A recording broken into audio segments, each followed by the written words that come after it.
নমস্কার বন্ধুরা, রান্নাঘরের টুকিটাকিতে আপনাদের সকলকে স্বাগত। আজ আমি বানালাম সম্পূর্ণ নিরামিষ পটল ভাপা। এটা আমার প্রথম ভিডিও। আশা করছি কোনো রকম স্কিপ না করে পুরো ভিডিওটা দেখবেন, আর ভালো লাগলে একটা লাইক করে চ্যানেলটাকে সাবস্ক্রাইব করে নেবেন। তাহলে চলুন দেখে নিন রেসিপিটা। দেখুন, তার জন্য এখানে আমি 4টে পটলকে এইভাবে খোসাটা ছাড়িয়ে নিয়ে দুটো টুকরো করে নিয়েছি। এবার এর মধ্যে পরিমাণ মতন নুন আর হলুদ দিয়ে খুব ভালো করে পটলের গায়ে নুন আর হলুদটা আমি মাখিয়ে নেব।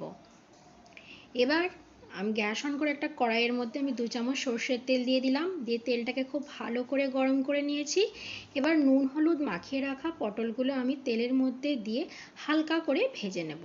দেখুন, দিয়ে এবার পটলগুলোকে চাপা দিয়ে দিচ্ছি। ওধারে পটল ভাজা হতে দিয়ে এধারে আমি একটা মশলা করে নেব। তার জন্য মিক্সিং জারের মধ্যে নিয়ে নিচ্ছি 1 চামচ কালো সর্ষে, 1 চামচ হলুদ সর্ষে, আর দিয়ে দিচ্ছি 2 চামচ পোস্ত দানা। আপনারা চাইলে এখানে শুধু কালো সর্ষে বা শুধু হলুদ সর্ষেও ব্যবহার করতে পারেন। দিয়ে প্রথমে দেখুন শুকনো অবস্থায় সর্ষে আর পোস্তটাকে গুঁড়িয়ে নিয়েছি। এবার আমি এর মধ্যে দিয়ে দিচ্ছি 2 চামচ টক দই, দিয়ে দিচ্ছি 2টো কাঁচা লঙ্কা, ঝালটা আপনারা আপনাদের পছন্দ মতো দিয়ে নেবেন, আর দিয়ে দিচ্ছি বেশ কিছুটা জল। দিয়ে এর একটা মিহি পেস্ট আমি করে নেব। দেখুন, মশলার কিন্তু মিহি পেস্ট করে নেওয়া হয়ে গেছে। আর এই ধারে দেখুন মশলা করতে করতে পটলটাও কিন্তু ভালো ভাজা হয়ে গেছে। এবার এখানে দেখুন আমি একটা টিফিন বাটি নিয়ে নিয়েছি, যার মধ্যে পটলটা আমি ভাপাতে দেব। তার মধ্যে পেস্ট করে রাখা মশলাটা নিয়ে নিলাম। দিয়ে দিচ্ছি স্বাদ অনুযায়ী নুন, হলুদ আর একটু কাশ্মীরি রেড চিলি পাউডার, যাতে কালারটা খুব ভালো আসে। আর দিয়ে দিচ্ছি সামান্য একটু চিনি স্বাদের ব্যালেন্সের জন্য। আর দিয়ে দিচ্ছি 1 চামচ মতন সর্ষের তেল। দিয়ে সমস্ত কিছুকে খুব ভালো করে মিশিয়ে নিচ্ছি। এবং সব কিছু ভালো করে মিশিয়ে নেওয়া হয়ে গেছে। এবার ভেজে রাখা পটলগুলো আমি এই মশলার মধ্যে দিয়ে দিচ্ছি। দিয়ে খুব ভালো করে মশলার সঙ্গে পটলগুলোকে মিশিয়ে নিচ্ছি। দেখুন, খুব ভালো করে মিশিয়ে নিয়েছি। এবার ওপর থেকে আরও 1 চামচ মতন কাঁচা সর্ষের তেল দিয়ে দিলাম। আর দিয়ে দিচ্ছি একটা ফাটিয়ে রাখা লঙ্কা। দিয়ে টিফিন বাটির ঢাকনাটা আমি বন্ধ করে দিচ্ছি।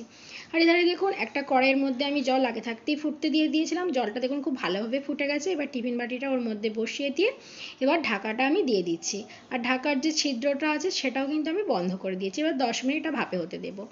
দেখুন 10 মিনিট পর আমি গ্যাসটা বন্ধ করে দিয়েছি। এবার এটাকে ঠান্ডা হতে দেবো। দেখুন ঠান্ডা হয়ে গেছে। টিফিন বাটিটা আমি বার করে নিয়েছি। এবার আমি টিফিন বাটিটা খুলে আপনাদের দেখাচ্ছি। দেখুন কত সুন্দর তৈরি হয়ে গেছে আমাদের পটল ভাপা। দেখুন একটু এইভাবে নাড়িয়ে দিলেই কিন্তু ওপরে কিন্তু তেলটা খুব ভালোভাবেই ভেসে আসবে। দেখুন কত সুন্দর দেখতে হয়েছে। তো বন্ধুরা, আমার এই রেসিপিটা কেমন লাগলো কমেন্টে কিন্তু অবশ্যই জানাবেন। আর ভিডিওটা ভালো লাগলে একটা লাইক করে আমার চ্যানেলটিকে সাবস্ক্রাইব করে নেবেন। আজকের মতন এই পর্যন্তই। ভালো থাকবেন, সুস্থ থাকবেন। ধন্যবাদ। দেখা হবে আবার নতুন কোনো রেসিপিতে।